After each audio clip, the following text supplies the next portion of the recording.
What's up, what's up? This is Dominic Hoyt for What's Up College Edition here at Emerald Queen Casino. Superstars of the 80s, Chuck NEGRON. Yes, NEGRON. NEGRON. From Three Dog Night. Yeah. Just an old-fashioned love song. That was one of them. Yeah, we had a really a great run. I'm no longer with the guys. I do my own thing, but of course I sing all the songs one and Easy to Be Hard and Joy of the World. Yeah. You know, great run, yeah. Yeah. What was it like back then? I'm going to ask you first about Three Dog Night. You know, Sure. It was, actually, I'm a part of this 80s thing, but Three Dog Night's first hit was actually in 69. So we were part of that whole 60s thing and through the 70s, and it was a very, very exciting time because unlike today, you could go to the Whiskey and see Hendrix play, or the Cream, or in L.A. There were clubs up and down the Strip in Chicago, and anybody. And Three Dog Night was one of the groups that came out of that wonderful, exciting time when there was all these festivals and Woodstock, and so you could go to a venue back then and see Three Dog Night, Led Zeppelin, and James Taylor, which was a bill. Yeah. And you don't have that today. It's it's very eclectic, and now everything is kind of pigeonholed, where this radio plays this music and this. So it's an exciting time where everything crossed over, and the only thing that was a little different at the time was R&B had their own thing, and then that totally crossed over. America was just hypnotized with R&B, so that crossed over, and then all the music was the same. So it was a great time. Who were some of your influences when you were first getting into music? Well, when I started singing at 15, and I actually appeared at the Apollo in Harlem. Apollo? When I was 15, with a group called the Rondells. We had a little record going. So I saw people like Jackie Wilson and just people that I went black. Sam Cooke, and he was great, and I just saw these guys that really, they not only sang but they could entertain, and it was wonderful. So those are the people that kind of influenced me. That's the music I liked. Right. And back then there weren't too many stations. There was a guy called Jocko who played black music, and then Alan Freed came along and he started playing and introduced it to the white kids.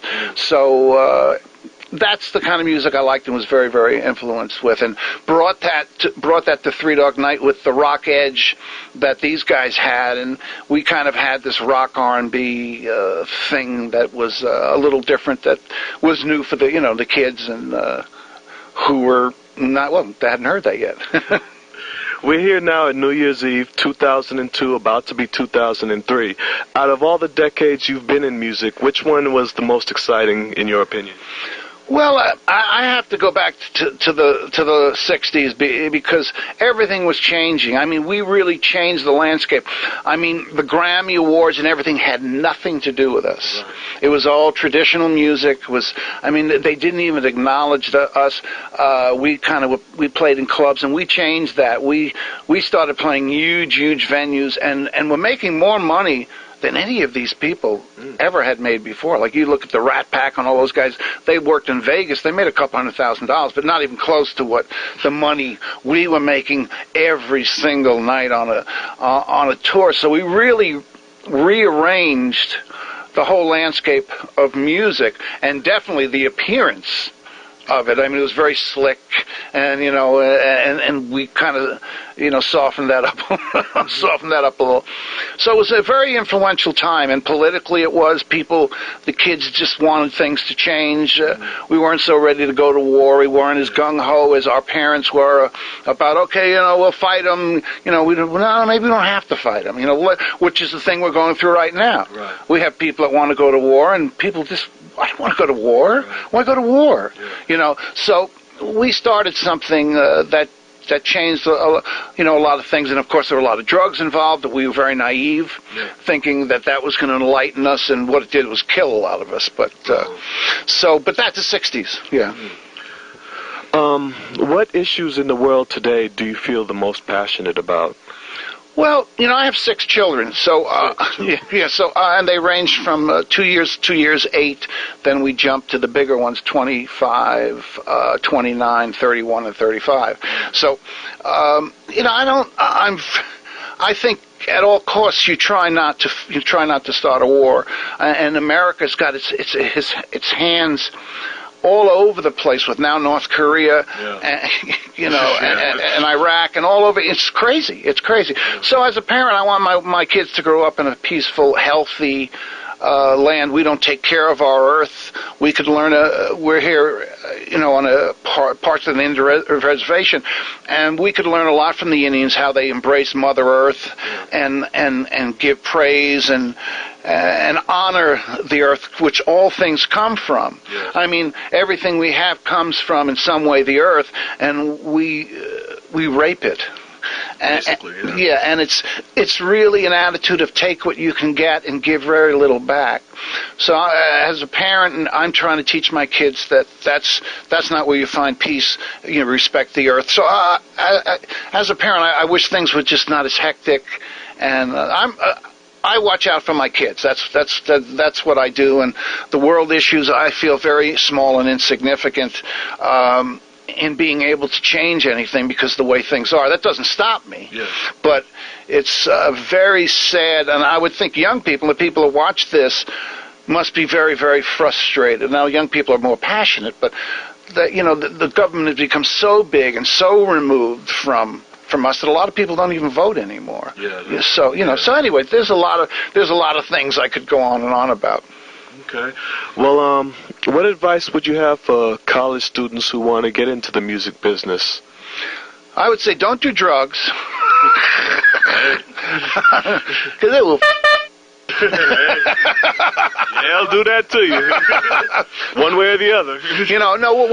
What it is you want to harness all that passion and all that energy, and not stifle it by getting in an altered state where you remain, and it's an experience. As long as it's an experience, and you can write about that. But after that, it's old, it's dead, and then it's kicking your ass. So you want to learn as much about music as you can. You don't have to think about being a rock star, a pop star.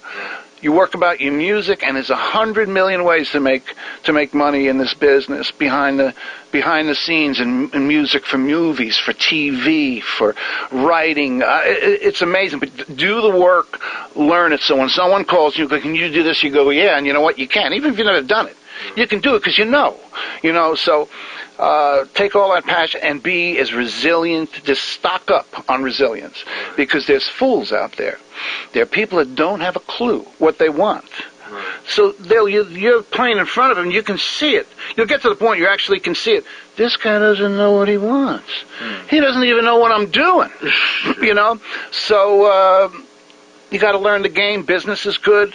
You have to have. You don't want to make a lot of money and then lose it all. It's a business. Right. It's a business, and then there's the art. And to really succeed, learn them both and have a balance. And it's not life or death. So. One more question, Chuck. Out of all your songs and hits, which is the one that you're going to play tonight that you feel the most passionate about when you're singing and the crowd feels you and you feel the audience? Which one of the songs would you list? Well, there's different songs for different reasons, but to answer your question specifically, the song One is the Loneliest Number, because that had to do when I was, just alone in stadiums of 20,000 people, because I was a heroin addict, and just locked up in my head and in my body and looking out there going, I don't have anything else to give, because I was just needed to get off the stage and get well again, the timing, or just sweating it out, and just being so alone that, one was the loneliest, and two, is as bad as one. It's the loneliest number, So that song sometimes it taps into that moment in time when I was so alone and terribly self-centered and full of self-pity. The artist, the struggling artist, and and actually kind of a joke. But it would have been a joke if it wasn't that I was dying. So that song means a lot. And then there's Joy of the World that sends all my kids through school. Yeah. So this thing gets used for everything. Every movie, Gump, this movie, that, it's on there, and the checks just come in, and it's thank you. So there's that's just been an annuity. So I love that song. Right. Even though artistically, it's probably not the less musical, because it has a lot of musicality to it. It's not an intellectual song. It's a fun song. It's a simple song. Actually, we did it when I thought the band and myself was getting so full of crap that we were just so full of ourselves. And, writing very deep, and we were just really cool. And, I just want to do the song, joy to the fishes in the deep blue sea, joy to you and me. And you can't be cool doing that, man. But at any rate, we ended up being very cool in the sense that every year, I have an 8-year-old, and every year she's been in school, one of her classes has done that song. Every single year. So, so Dad gets to be cool. Yeah. What's better than that? Yeah. Well, thank you for your time. Thank you. This has been Dominic Hoyt with Superstars of the 80s, What's Up College Edition.